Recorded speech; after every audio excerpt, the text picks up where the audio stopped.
Veda from below. The Li is the response from above. The Alter Rebbe says at the beginning that the Li is Tishrei. How can the Li be part of the acronym of Tishrei? It's shaykh to Elul, is by the acronym of Elul. So our first answer was that because Elul is a preparation for the Li of Tishrei. But there must be some expression of the Li in Elul itself. That's the revelation of the Yud Gimel Rachamim, which we have said is only an asinus koyach, only an empowerment, and not an arousal from above, even though the first time the Rebbe did say it's an arousal, and we'll get back to that, as we said every time we've seen it, right? That it's only an asinus koyach, an empowerment, it's not an arousal from above. Therefore, the Aveda maintains the characteristic of Ani L'Dodi, first from below, and only then a response from above, even though there's an obvious question, Yud Gimel Rachamim, if that's the V'doidi Li of Elul, well, that happens on Rosh Chodesh Elul before you and I have done anything. So it seems chronologically, it seems to be more Doidi Li and then Ani Loy, like the pasuk relevant to Pesach. But okay, that we haven't run into yet. Right? But the revelation of the Yud Gimel Rachamim is an asinus koyach. It helps us do tshuva. But it's still ultimately us doing tshuva and ledodi. That's the emphasis of the month. Okay.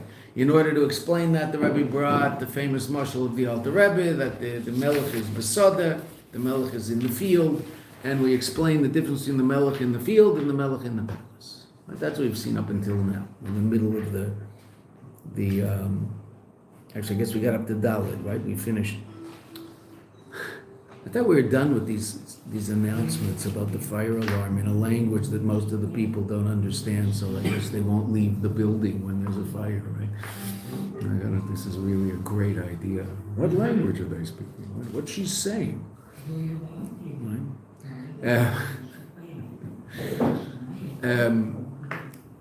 So we saw the difference in the king in the field, the king in the palace. The king in the palace arouses in us an incredible fear and awe of the king. The king in the field does not.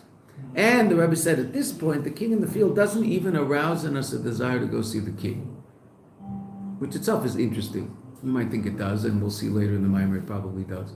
But at this point, we're juxtaposing the king in the field and the king in the palace, and that's one of the things that the Rebbe said. Okay? So we're up to Dalet, as far as I know.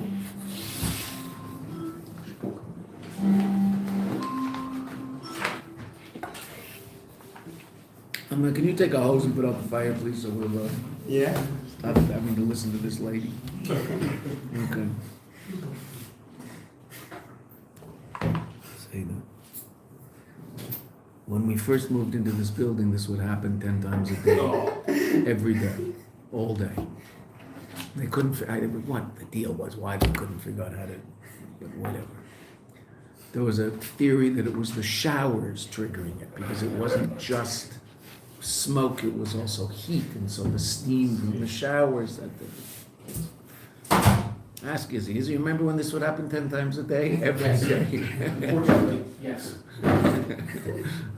It was unbelievable. Okay, we this is too crowded for us. We're going to see if they'll give us that half a room downstairs, okay, in the half the library.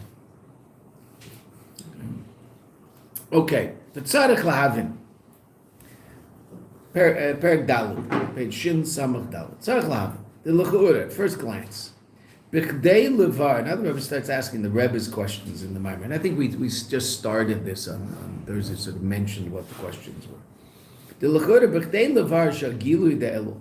In order to explain that the revelation of Elul, v'nasinus kayach shal yedei gilui, and the empowerment that happens as a result of this gilui, hu l'kel echad ve'echad, is to every single person, and that was one of the main points the Rebbe told us, that the whole idea of the revelation of the Melech Besada is to emphasize the fact that the Melech is shaykh to everybody, even those far away.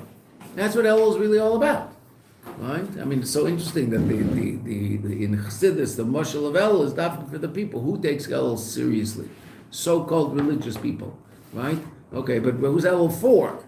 The so-called non-religious people. The rechokim, the ones who are far away. Now, every single one of us has a certain aspect of ourselves that's very far away. Hopefully, a few, like only a few, right? Aspects that are very far away. Okay, and this is the time to work on them. That being said, Elul is for the people in the discotheque. To leave, as we're going to see, leave the midbar, leave the desert, and come to the field. So Elul was shaykh to every single person. So now the Rebbe asks a very powerful question in the mashal. The mashal is, as we have to remind ourselves of the mashal. The king is in the field. Anybody who wants to go see the king receive, anybody who wants to go see the king has permission and is able, right? The Friedrich Rebbe added the second verb, right? And then it adds, the king receives them graciously and shows them a shining or smiling face. Okay? Now, I think we threw this out on Thursday, right? The response of the king, simple pshat, in Ani L'Dodi that we learned at the very beginning of the Maamer. When is the king's response to our approaching him? Ani L'Dodi was Elul, and when was V'Dodi Li, according to the Alter Rebbe? First pshat he said. When was V'Dodi Li? Tishrei. Right. So the response of V'Dodi Li should be where? In the palace. Not in the field. Right? In the mashal. Right? And what? Not in the mashal, it's in the field. That's the problem. In what how the Alter Rebbe explained, Ani L'Dodi V'Dodi Li. There's also a V'Dodi Li in Elul, and that's the Yud Gimel Midas Rachmim. But that doesn't seem to be a response to our Avodah. That seems to be before, right? I mean, Rosh Chodesh Elul, there's Yud Gimel Midas Rachmim already. Right? Okay. So the response to our Avodah of V'Dodi, if V'Dodi Li is a response, then the response is Tishrei. That's what the Alter Rebbe said. The Rebbe quoted it. So then what's the response in the field? Why are we told about the king's response in the field? That's what I was going to ask, which is an amazing question. And when you're learning a mashal, you have to learn the mashal very, very carefully and really ask such questions in a mashal. So the Rebbe says, Nogeya, it's relevant. Rak, only.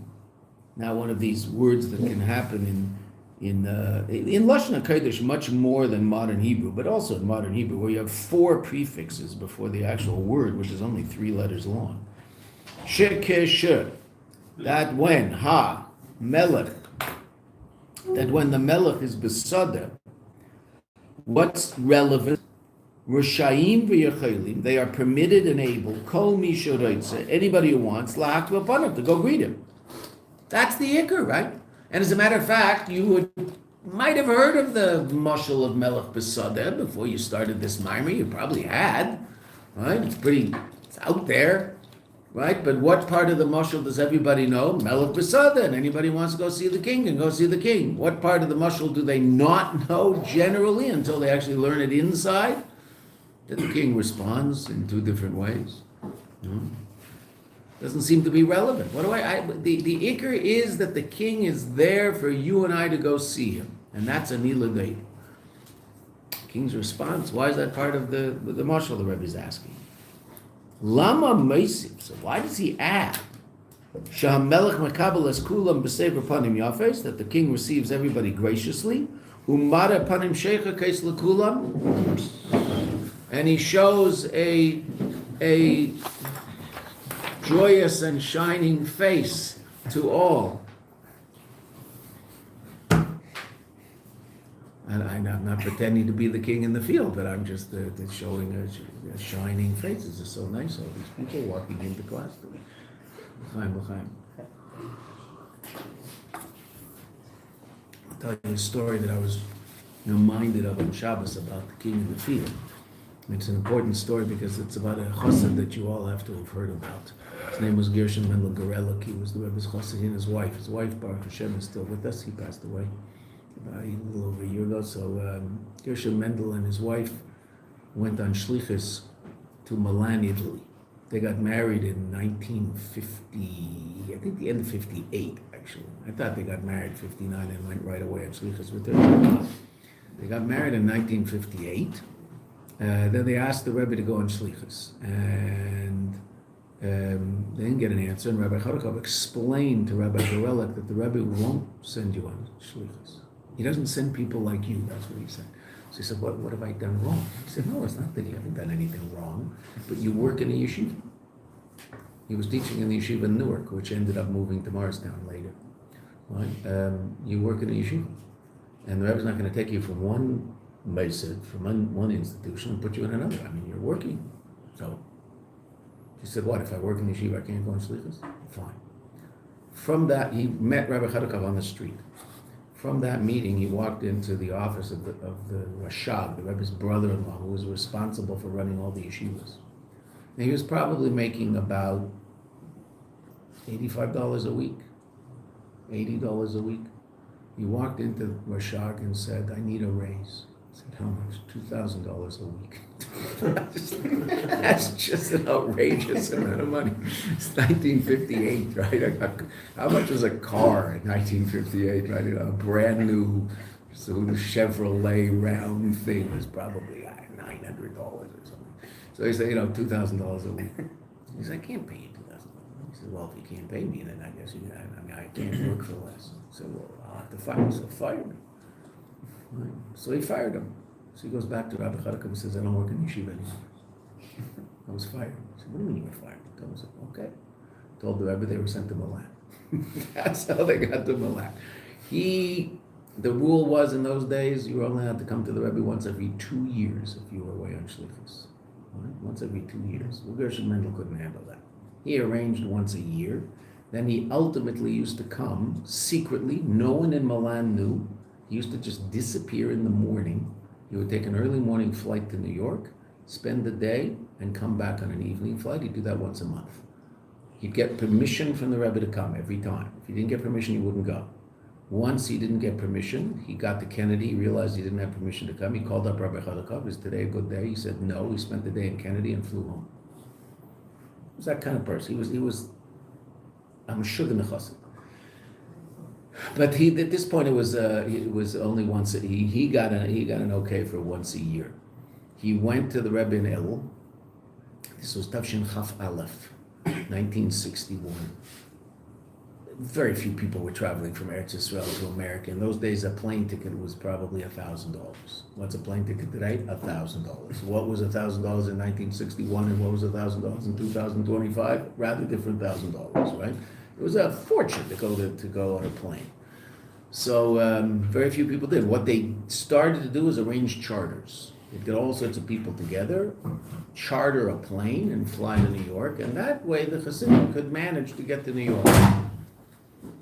A bunch of Chassidim came to New York 4 days before Rosh Hashanah on a charter in 1961. It was turning into Chaf Beis. So he was there. He saw them all. He started feeling bad. Oy vey, they're here by the Rebbe from Tishrei, and I'm flying back to Milan tonight. And he grew up in Russia, so he did the whole Russian depression. He was good at it. He knew how to really get depressed, right? So one of the Rebbe's secretaries, who he was very, very close to, saw him and said, "What's wrong?" So he explained. So he said, "Wait here." So he went into the Rebbe and explained what was going on, and came back out and said, "The Rebbe wants to see you." He wants to see me. He wasn't ready for your kiddos. He said, "Yeah." So he took out his gartel and put it on and walked up the stairs and stood at the Rebbe's door. He didn't go in the room. He stood at the Rebbe's door. This part of the story he told me. He stood at the Rebbe's door. The part about getting fired, that I heard from his son. I didn't hear from him, but this part of the story he told me. So he was standing at the door, and the Rebbe was looking at him and said, in Elul, the king is in the field. Fargas and Dahit, travel well. And the Rebbe burst into a smile ear to ear. Meaning, don't be so upset that you're in the field and not in the palace, right? Because in Elul, the king's in the field. Don't be so upset. You're going all right? Okay. So he used to tell that story in Farbrengens, and then with a twinkle in his eye, he would say, "You all learn about Melech Besada. I saw Melech Besada." And I saw it with that smile. So, very special Jew. And they just turned over Milan. I mean, it's unbelievable. They were the first shluchim. Baruch Hashem, lots of other shluchim have gone since. So the Rebbe's asking, why do we need the king's response? Why do I need the smile in the Soda? Ubefrat, that's the first basic question. Ubefrat, particularly, this is the part of the question that we had already talked about outside. Ubefrat, particularly the prat shezeh shamelech, the zeh shamelech mekabel es kulam b'sefer panim yafes. The melech receives them all graciously. Umadar lem panim sheichakes, and shows them. I'm sorry, this line looks sort of half cut, but it's readable. Sheichakes or seichakes, he shows them the shining or smiling face. Huam shocha, that's the drawing down of godliness. Vagilui, and the revelation. Milamaila, from above. Shala achrei aveda, that's after our aveda. After Ani L'Dodi, that's the v'dodi li. Ve'namuva, it's not understood. Sham shocha, vagilui, the drawing down of godliness and the revelation. Shala achrei aveda, v'dodi li, but that's supposed to be in Tishrei. That's what he said at the beginning of the Maamer. Yes, there's a v'dodi li in Elul, and that's Yud Gimel Midas Rachamim. But the v'dodi li, that's a response to our Aveda, is in Tishrei. That's what the Rebbe said. That's the Alter Rebbe said. The Rebbe quoted that. So it doesn't make sense that the Alter Rebbe added these details to the mushal. They seem unnecessary, and not only unnecessary, they seem to confuse us more than help us. Now the Rebbe is going to ask questions relative to each of the two verbs and the two adjectives. Okay, so they will just also that will be part of what we have to understand. These two ideas: shu makablam, the verb to receive, b'sever panim yafes, ushamada, the verb of to show, panim sheichakes. Okay, two different verbs. He receives them and he shows something to them. V'gam, shebenagel lemakablam, relative to receiving them. Eimer, what's the adjective regarding the describing his countenance? B'sever panim yafes. B'sever panim yafes means a pleasant countenance. That's what it means. It's an idiom. Modern Hebrew also. Ubenagel lemadar lehem, and regarding showing them something, what does he show? A different face, so to speak. Eimer panim sheichakes, shining or joyous face. So what's the difference between makabel and mara, and what's the difference between yafes and sheichakes? And what do we need this b'chlal?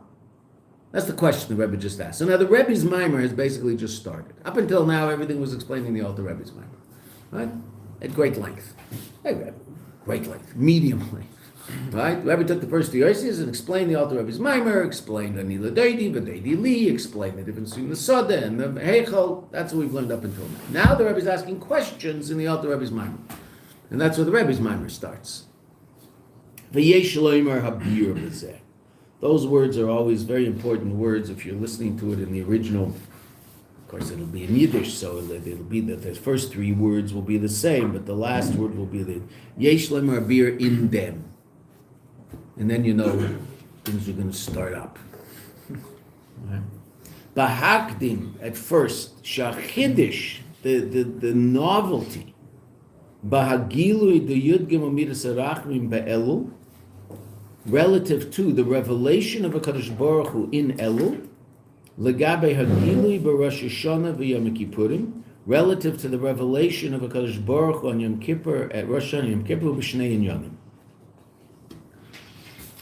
First, you have to understand something about the difference between Elul and Tishrei, because Elul has you learn Chassidus on Elul, so you wonder why you need Tishrei, and then you learn this Chassidus on Tishrei, and you wonder, well, why do we need Elul?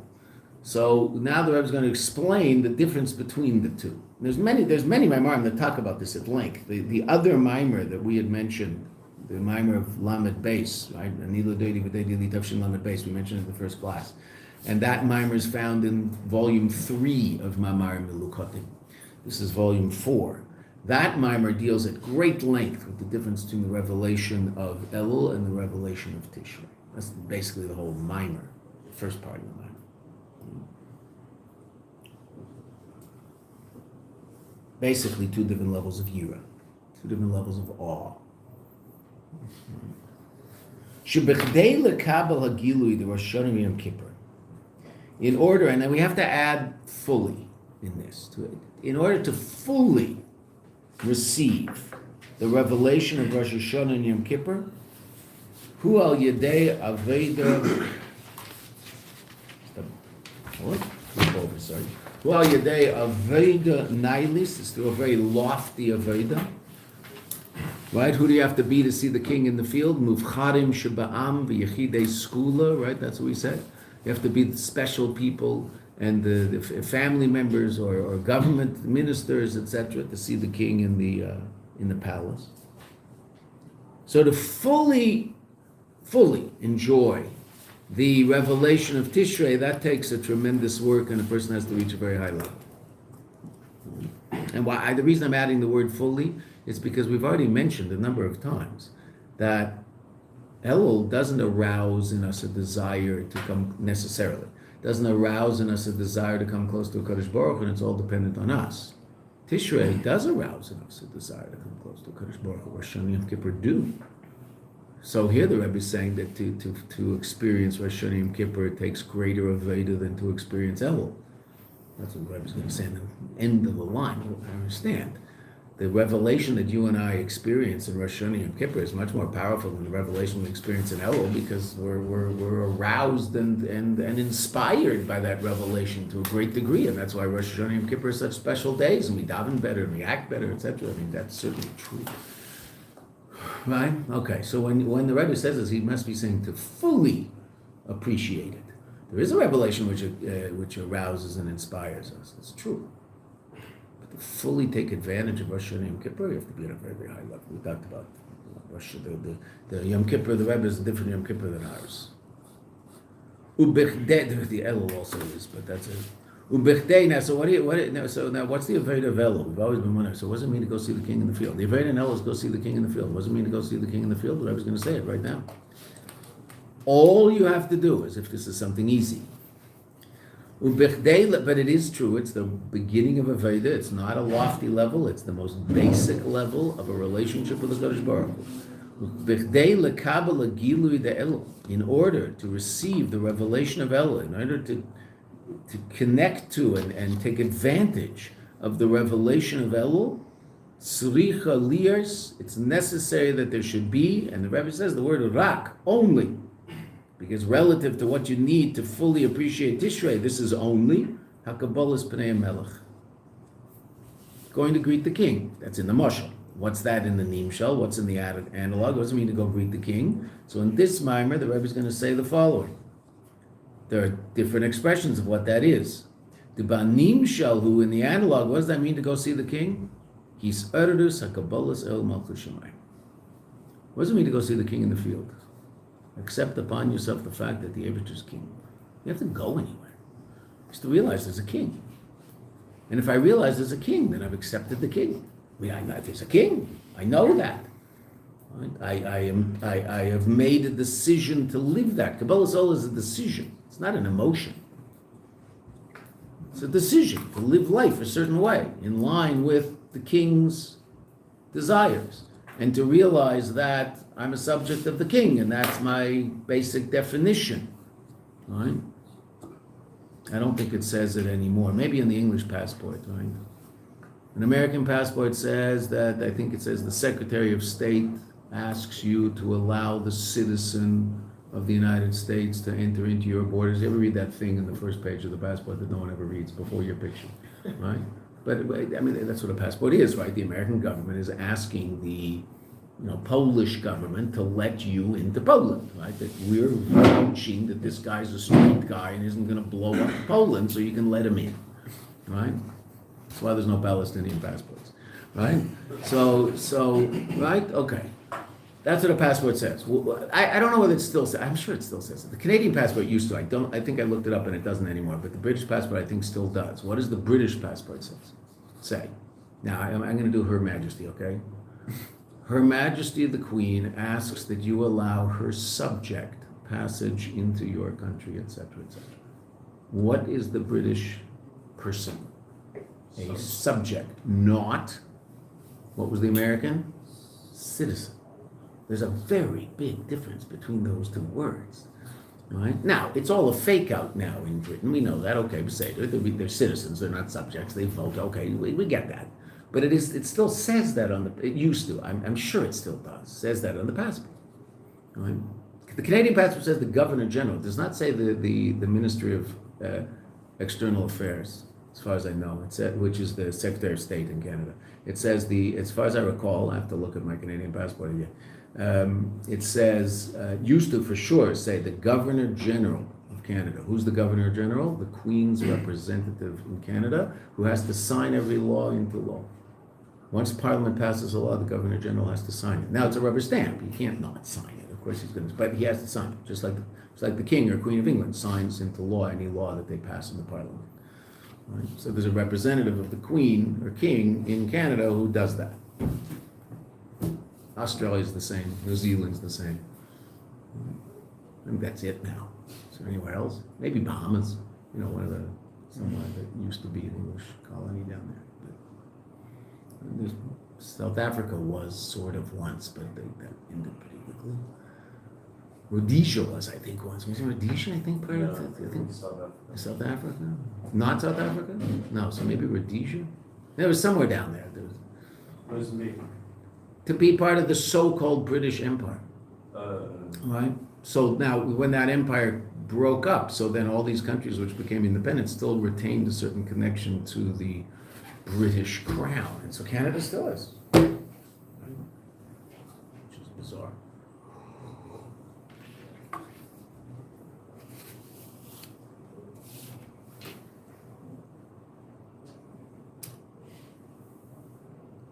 So, to fully take advantage of Elul, what do we have to do? The Eibishter says, something relatively easy. Make the decision that the Eibishter is king. It's called Kabbalah Soul. What does that mean? Rabbi Levinger's with the translation of the word Kabbalah Soul, which I think is a very good translation, is commitment. Commit to the Eibishter. The beginning of any relationship is commitment. Not love, commitment. Right? Marriages work because of commitment, not love. Right? That's why Jewish marriages still work. Right? Relationships work because of commitment. Right? That the person commits to the other person and commits to take care of the other person. Okay. What hopefully grows out of that is love. What's the beginning of our relationship with the Kadosh Baruch Hu? Commitment. Also in Matan Torah, Nasa, we'll do it. We're committed. Whatever you ask, we'll do. Kabbalah Soul. There are secrets in my Maamer that also talk about the fact, and this is very important to know. We're not going to talk about it here because it's not in our Maamer, but it's just that you should know this. That the Rebbe also says that what does it mean to go see the king? When do you go see the king in the field? Davening. Every time you daven, you're going to go see the king in the field. When you say, the Rebbe says, when you say the words Baruch Atah, you're seeing the king in the field. Now, you might be saying those words without any intention whatsoever, and you're thinking about who knows what when you say those words, Baruch Atah. Okay, so I'm not really seeing the king in the field. But the opportunity to see the king in the field exists every time we daven. It also says that. But here in this Maamer, what does it mean to see the king in the field? I don't have to go anywhere. I just have to make a decision in my life that there's a king. So now I went to see the king, because I'm connected to the king. Okay, so now let's see how that all works. The Rebbe is going to explain that in quite an astounding way.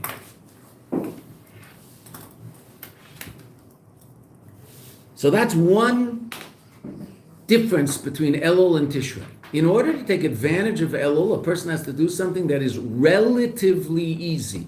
Okay, and I say relatively with capital letters. Relative to what one has to do to take full advantage of Tishrei, so then going to see the king in the field is relatively easy. Kabbalah Soul. Reishis Avedi Bikar V'Shaisha. We say it every morning, right? There's a minhag of Lubavitcher Chassidim to say the beginning of the 41st chapter of Tanya every morning before davening. Right? Reishis Avedi Bikar V'Shaisha, that the beginning of Aveda is Yira. That even though there's Ava and Yira, still Yira is ultimately most important. Right? Once the shluchim made these little cards with that on it to give out every every student in Mayanot. I wonder if the cards are still in the office, because I'm sure they made a lot of them, but whatever. Right? Look at the beginning of the 41st chapter of Tanya. Yiras Hashem. Kabbalah Soul. Now there is a difference between Kabbalah Soul and Yiras Hashem. Yira is an emotion. Kabbalah Soul is a decision. But that being said, they do go together and are discussed together all the time in Chassidus. But they're not the same thing. There's another unique characteristic of the revelation of Elul. This is the first time the Rebbe has mentioned the midbar, the desert. That this gilui, this revelation of Elul, who gam la'elu is also for those and nimsaim b'midbar are in the desert of the other side. In other words, in the spiritual desert.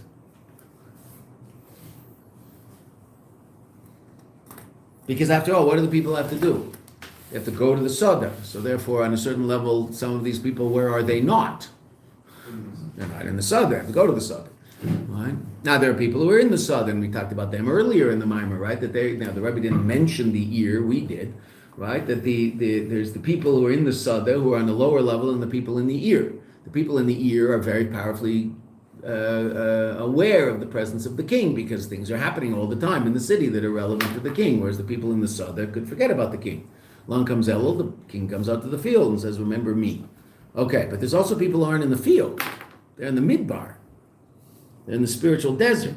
And the king in the field is also for them.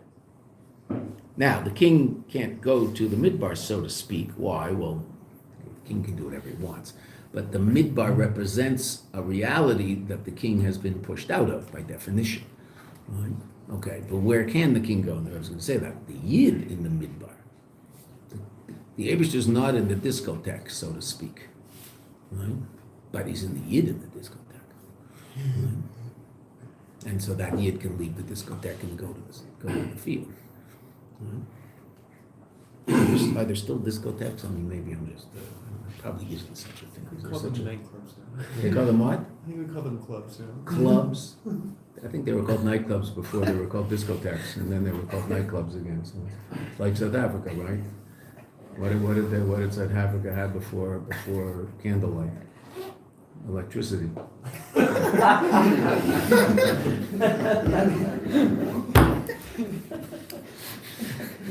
Okay, it's true, right? I mean, it's crazy to say, but it's true. The only time I was ever, what's it called, Maishi's? That's big store? The only time I was ever there, the power was out, and he's writing down everybody's order. And I didn't have any rand. I was going to pay with a credit card, so instead of forget it. I walked out with my Bolton and whatever I wanted to bring home to my wife. I wanted to bring home, a few little pieces of dead cow for my wife. That's, what has South Africa got to offer to the world? Dead cow, best dead cow out there. So I brought some. Dead cow. And, well, there was the dried dead cow, and there's also the frozen dead cow. I bought a piece of frozen dead cow also that was pretty. It cost about a tenth of what you would pay here. So. Also easier than taking a live one. Yes, like taking a live one would have been difficult. Would have been difficult. He wouldn't fit under my seat. Kameichen, sorry. Kamuvan gam mizeh. Ikar gilui, it's for everybody, right?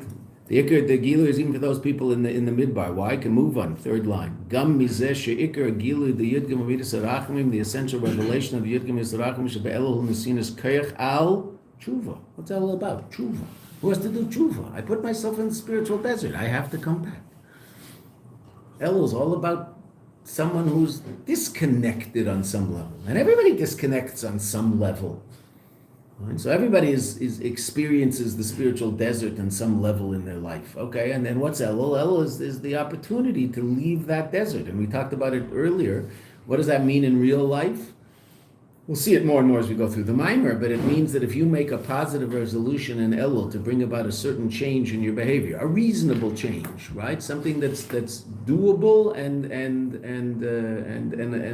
you're able to accomplish, right? It'll be easier for you to accomplish that in Elul than at any other time of the year, right? You want to do something that's been bothering you that you haven't been able to take care of in your life for who knows how long. Okay, you want to take care of it. Work on it in Elul. It'll be easier. Easy? I didn't say easy. Less difficult? Maybe that's better.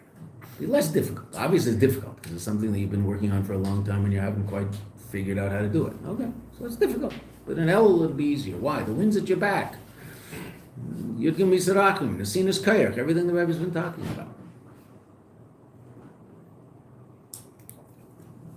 The tshuva kipshuta, tshuva simply, u'al inyanim bilti ritzuyim, is regarding matters that are undesirable. Bechinas midbar. I've put myself in the spiritual midbar and I have to do tshuva. That's simple pshat in tshuva. We're gonna, when we finish with the simple pshat, we'll talk about the fact that there also is a much more sophisticated expression of tshuva. But simple pshat, the Rebbe says, tshuva kipshuta, the simplest understanding of the idea of tshuva is a response to negative behavior. The ikar tshuva, the essence of tshuva, who is al prikas ol. I've thrown off the yoke of heaven. I've broken my commitment. Oh, so how do I fix that? By taking that commitment more seriously. Kabbalah soul, to overcome the prikas ol. Prikas is throwing off the yoke. The mizem move on, from this it's understood, shagilui de Elul, that the revelation of Elul, who gam la'elishem betachlis arichuk, is also for those who are in the farthest reaches, away, so to speak, from the Eibush. That's Elul, which is unique. Because now it's really interesting, right? Because sociologically, so to speak, Tishrei affects more people than Elul. Because everybody shows up in shul in Tishrei, and most people then to ask most of the people who show up, and we talked about this in our first class. Most of the people who show up for in shul in Tishrei, have they ever heard of Elul? Never heard of Elul. They don't know what it is. They've never heard of it, right? So there is this interesting effect of Tishrei on everybody.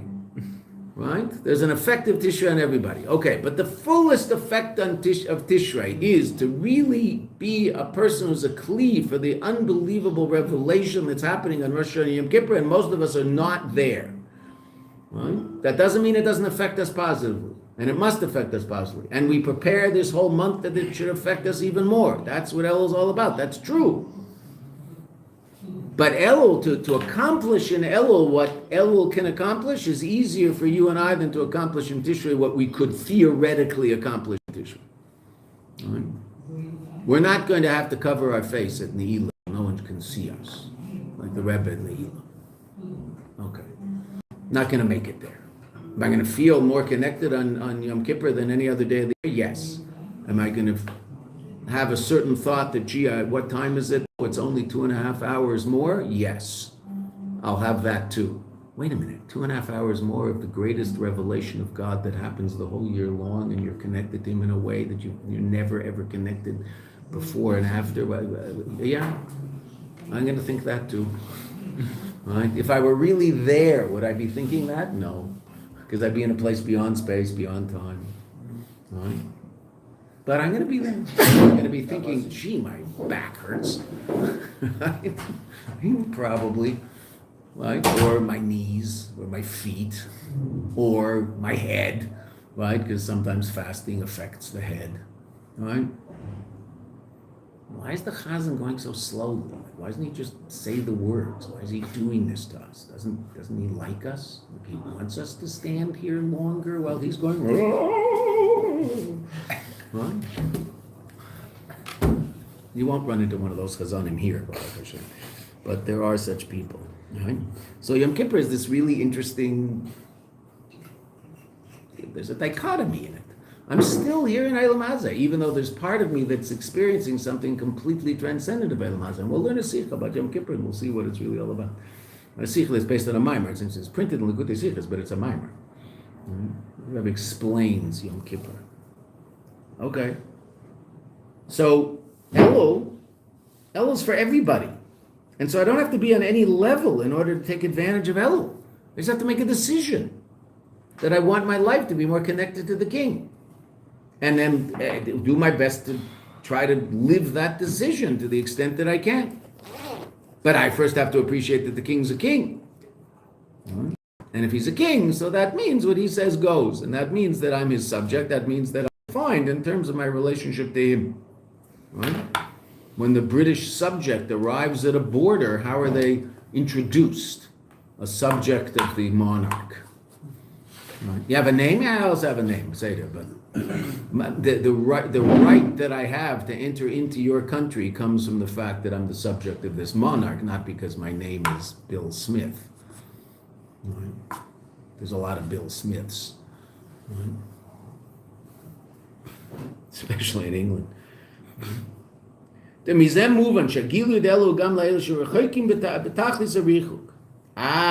then why did it say Soda and not Midbar? Now the Rebbe is going to deal with this. And that which it says in the Maamer, Shagilui, the Elul, the revelation of Elul, who besoda is in the Soda of Eloi, Midbar, and not in the Midbar. She said the king's in the Midbar. The king wants to get the people farthest away. So we've already talked about that. The revelation of Yudgim Midas Rachim, you're talking about a revelation of Elokus. So by definition, the Midbar is contradictory to that. The Midbar is a state of reality of no revelation, by definition. So it's not that the Eibishter can't be in the Midbar. The Eibishter can do whatever he wants, right? But the Midbar, by definition, is not a place of revelation. It's the opposite of, because we're talking about an idea, the conceptual Midbar. Loiba Midbar Atzma, not in the Midbar itself. Shebinyanim Shem Hepech Ratzon Hashem. In those states of reality that are the opposite of the will of HaKadosh Baruch Hu, the Midbar, Ein Shayich Sheyeh Ben Gilui Elokus. So they're obviously it's not relevant. There should be in that act a revelation of godliness. There's no revelation of godliness of a Jew eating a piece of pork, God forbid. There's no godliness there. Right? Is the Eibishter giving him the koyach to eat it? Yes. Is the Eibishter giving the pork the koyach to be what it is? Yes. Is there any godliness in that act? No. No. It's a completely non-godly act. It's an anti-godly act. What are you going to do? That's the Midbar. Right? So you're not going to find the Eibishter in that act. It's not there. Again, he's there to the extent that that reality exists, because he allows for that reality to exist also, because that's the way he created the world. And this rather interesting way of creating a possibility of doing something that's completely and totally antithetical to what he wants you to be doing down here. Okay, say that. That's the way he created it, because he wanted something called a Veda. He wanted you and I to do things that actually matter. Since there's a possibility of doing that and we don't, then not doing it means something. If there's no possibility of doing it, then not doing it doesn't mean anything. Right? But no, not doing that means something. Why? Because I could do it. I'm allowed to. Meaning, in terms of the laws of the world that the Eibishter created. Not his laws, the world's laws. Am I allowed to eat that thing? Yeah, why not? I can do whatever I want. Anything. Okay. Do I? No. Hopefully not. Why? Well, because I'm aware of the fact that there's a king, and perhaps I'm supposed to be acting in a certain way in order to fulfill the purpose of my existence, because someone put me here for a purpose. It's a different way of living. It's a whole different way of living. It's Kabbalah soul. So I have to leave the Midbar, because the Midbar is created by virtue of the fact that I relate to my life as mine, and I'll do whatever I want. Whatever's convenient for me or enjoyable for me or what I'm into, so that's what I'll do, and that's okay. That's Midbar. No, that it's true that that's possible. That's the way the Eibishter created the world. But he didn't create the world that way in order for me to be there. He created the world that way in order for me not to be there. And then not being there, it means something. It's an amazing thing, because there's a possibility of being over there and I'm over here. Wow, kol hakavod, good job. You're in the right place. Right? You want to drink Coca-Cola and eat cheeseburgers all day? But not cheeseburgers in terms of them being treif. Fake cheese, fine. Kosher cheeseburgers. Do you want to do that all day? You can do that all day. You'll be unbelievably unhealthy. You'll be an incredibly unhealthy person in physicality. I mean, unbelievable how bad that is for you. You want to do that? Fine, all day. No problem. You eat French fries and Coca-Cola. That's your diet. All day. Potato chips and Coca-Cola. Even worse. All day. You want to do that? Well, you can do whatever you want. Right? You want to be healthy? Bad thing to do. In Gashmis, you want to be don't do that. They talk to someone about what's reasonable to eat and what's healthy and what amount, etc., and eat that way, and you'll probably be a healthier person. Guaranteed? No, but probably. Okay, so to Ruchnius, same thing. You want to do whatever you want? You can do whatever you want. Obviously, you can do whatever you want. You could sit down at a computer and write a book about the fact that the Eibishter doesn't exist, and he will give you the existence to write that book. I wouldn't do that. Neither would you. If you were in charge, you wouldn't let anybody write a book about the fact that you're not in charge. You'd make sure everybody knows you're in charge. That's the way we are. God is completely chilled.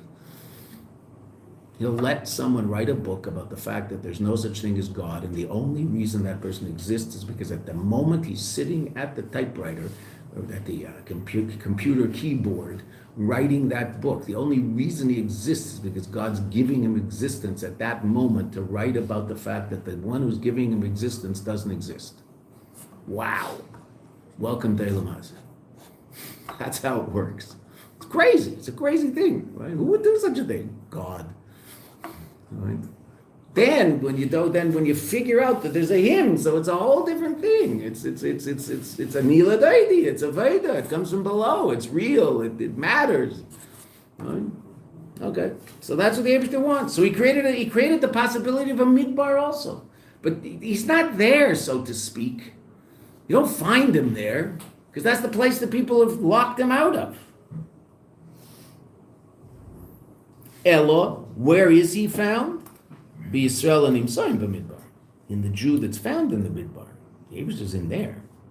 Vagilui behem, and the revelation to those Jews, and that's every single one of us on some level. Hu hanesinas kayach is the empowerment. Lot says mi midbar l'soda, to go out from the midbar l'soda to the soda l'kabel b'nei melech, to receive the key. That's Elul. Elul makes that easier. It's the road is paved. It's downhill a little bit. The wind is at about whatever mushal makes sense to you.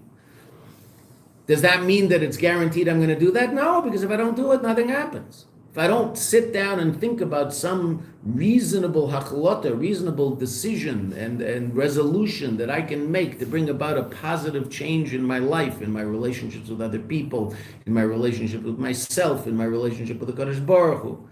Right? If I don't sit down and do that, so nothing's going to happen. No magic. On Rosh Hashanah, will it happen? On Rosh Hashanah, I'll feel a little more inspired and excited, but inspiration is great. It disappears as fast as it comes. Not so into inspiration. You might notice that Lubavitch isn't big on inspiration. Right? Rolling our eyes in the back of our head and swaying back and forth is very, very nice, but okay, and then when it's over, what? Where am I? If I'm in the same place, nothing happened. If I'm in a different place, then that's incredible. That's great. Fantastic. But what do I have to do? I have to invest the inspiration. So it's not so much the inspiration, it's the investment of the inspiration, so that brings about a long-term change. Okay, so there's Rosh Hashanah Yom Kippur, there's times of inspiration, and what's Sukkot all about? Trying to invest that in Maaseh B'Feil. Sukkot, where we're busy doing mitzvahs all day long, bringing Rosh Hashanah and Yom Kippur down into Gashmias. Right? People bring about that in Sukkot, right? When you bring the lulav back here 18 times a day, what are you doing? It's the same thing you did on Yom Kippur, but now you're doing it in a completely different way, right? What's the schach? The schach is the 60, 20, 20, the 100 voices of the shofar. What does a shofar look like in Gashmias? Schach on top of the sukkah. You want to bring shofar, which is a completely ethereal and spiritual thing. You want to bring it down into Gashmias? It's called schach. That's what it looks like in Gashmias. 60 tekiyas, 20 trus, and 20 shvarim. Schach, samach, chaf, chaf. Right, the stuff on top of your sukkah. What is it also? The ananei covered. It's also the ananei kteris, the smoke from the kteris, from the incense offering on Yom Kippur. Schach. Bring it all down into Gashmis. Right? Sukkot is very Gashmi, right? I mean, it's an incredible day. It's the days, 7 days, it's unbelievable. It's such a week. But it's bringing Rosh Hashanah Yom Kippur down into Gashmi. It's trying to bring a hit yashvut, to bring it down into this world so it settles in this world. And then from there, hopefully you take it into the rest of the year. Right? There's a whole process of bringing it down and bringing it into the rest of the year. That's the month of Tishrei. And the culmination of that is Shabbos Bereshis. The Shabbos where you are mevarech cheshbon, but you're still in Tishrei. You're giving a bracha to the rest of the year, but it's still Tishrei. You still have all the kayach of Tishrei. And you're still by the Rebbe, right? Shabbos Bereshis, the Chassidim would stay by the Rebbe. There's a whole process. Okay, where's it? It starts in Elul. It starts with us making certain decisions and hopefully trying to bring those decisions into real life. And the Eibishter helps us do that. That's what Elul is about. But we have to leave the midbar. I can't make those changes in the midbar. I can't stop smoking while I'm still smoking. I just can't do that. In Gashmis, I want to stop smoking. It's not a good thing to do. It's unhealthy. Okay, well, I can't do that while I'm smoking a cigarette. It just doesn't work. I'm stopping. Yeah, I see.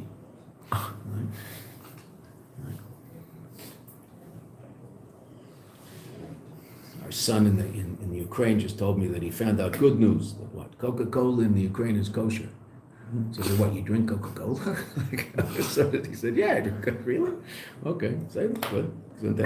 Glad it's kosher. He went into great lengths to figure this out. Like he talked to different rabbis. He saw that some rabbi said, and then he found out he wanted to know who's this rabbi. He called up a rabbi here that he knows, who he learned halacha with, who runs a program here in halacha. Right? Yeah, he's a good guy. He always calls me up. He's a serious guy. And, you can, if he says Coca-Cola in Ukraine is kosher, it is. He's been to the factory. I know he's been to the factory because he called me up when he left the factory. He called the person who gives the hechsher, the Coca-Cola here in Eretz Yisrael. So I said, oh yeah, I know, okay, blah, blah, blah. Fine, good. So when you're in the Ukraine, you can drink Coca-Cola. Aren't you happy? Put something in a cup of Coca-Cola overnight and see what happens to it and see if you want to drink this stuff. Right? Okay. I understand if you're hot and thirsty and it's there, it's good. Except you're going to be thirstier after you finish it.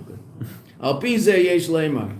Masha kosev b'maymer shem melech mekabeles kulam b'sefer panim yafes. That which it says in the Maamer. Now the Rebbe is going to start to explain all this. It says that the melech is mekabeles kulam b'sefer panim yafes. He receives us all graciously. Why does it say that? Why do I need that detail? That was our question. Why do I need the detail of the king's response? Isn't the response in Tishrei? The response is not in the field. So Rebbe's going to explain all of that right now. We'll see it today and tomorrow. Al pizeh yesh leimer. Masha kosev b'maymer. That which it says in the Maamer. Shemelech mekabeles kulam b'sefer panim yafes. That the king receives all of them graciously. Why is that there? Hakavana b'zeh. The intention of that line in the mashal of the Alter Rebbe. Shemadgish. What does madgish mean? What? Madgish. Emphasize, right? A dagesh. What's a dagesh? Is like a dot in a letter from a taf to a saf or where's the dot on the shin or sin? Dagesh, to like point to something and emphasize it, right? So madgish means to emphasize. The word that you'll run into a lot, right? What is this madgish? What is it emphasizing? It's kula. And that different font this is an edited Maamer. That means the Rebbe either underlined that word or circled that word so it had a different font.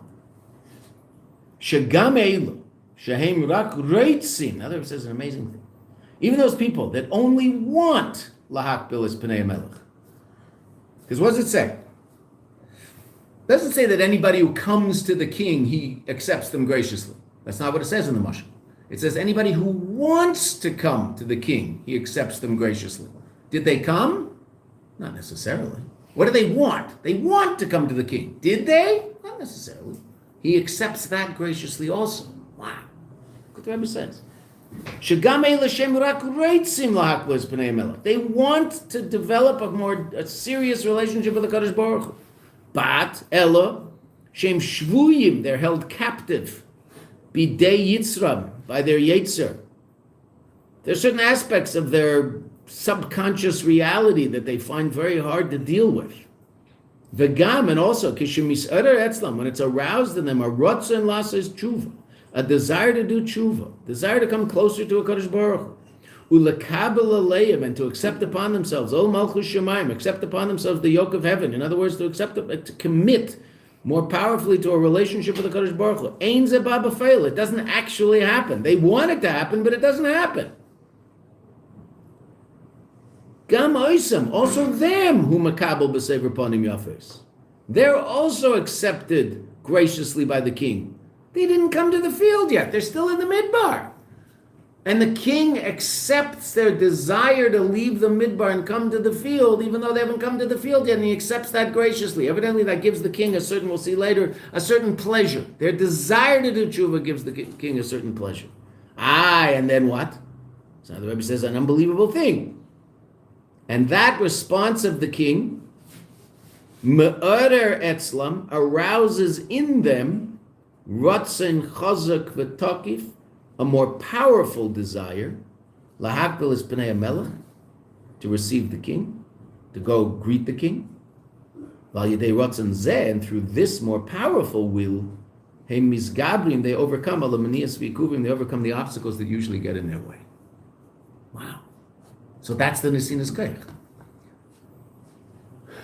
Now already the Rebbe has answered one of our questions. And it's almost 8:30, so we'll throw it out now because you shouldn't not be able to sleep tonight. What was our question? Isn't the response of the king in Tishrei and not in Elul? Okay. The response to what? Aravaida, Ani L'Dodi. Okay. That response of the king so far, and we're going to see the second one also. So far, that response of the king, which is the king accepts our desire to do tshuva graciously, which arouses in us a greater desire to do tshuva. When is that happening? When is that so-called response of the king? Is it before I do anything or after I've already done something? Done, not wanted, done. Before. Right? Maybe just switched the whole apple cart. We thought that the response of the king to our Ani L'Dodi was I do the Ani L'Dodi, and then the king accepts that graciously and shows me a smiling face. No, Rebbe just said something really quite astounding. If you look at the Rebbe's medayik in the words of the Alter Rebbe's Mashal, the Alter Rebbe doesn't say anybody who comes to the king he accepts. Anybody who wants to come to the king, he accepts them.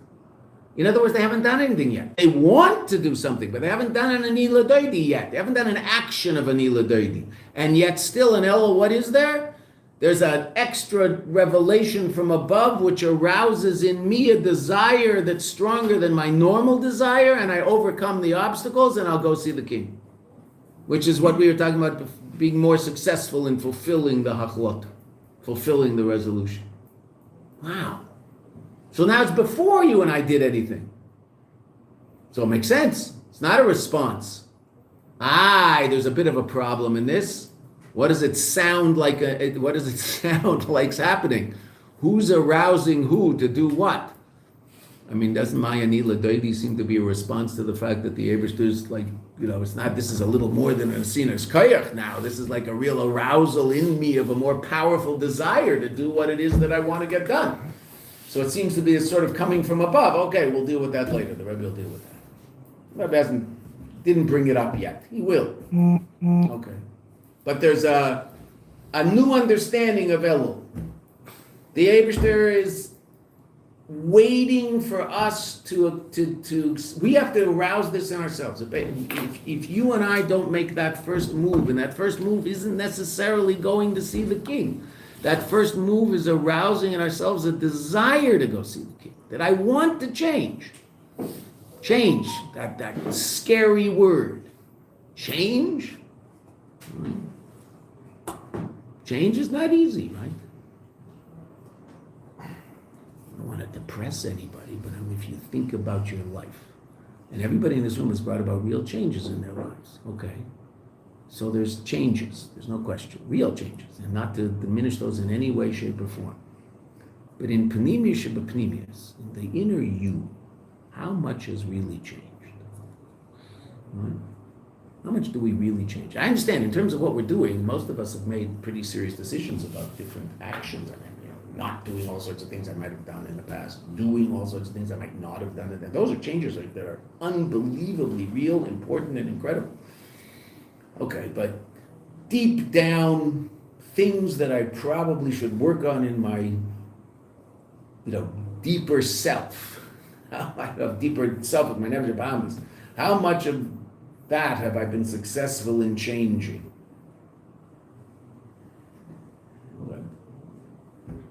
less successful than changing the external expression. Huh? Okay.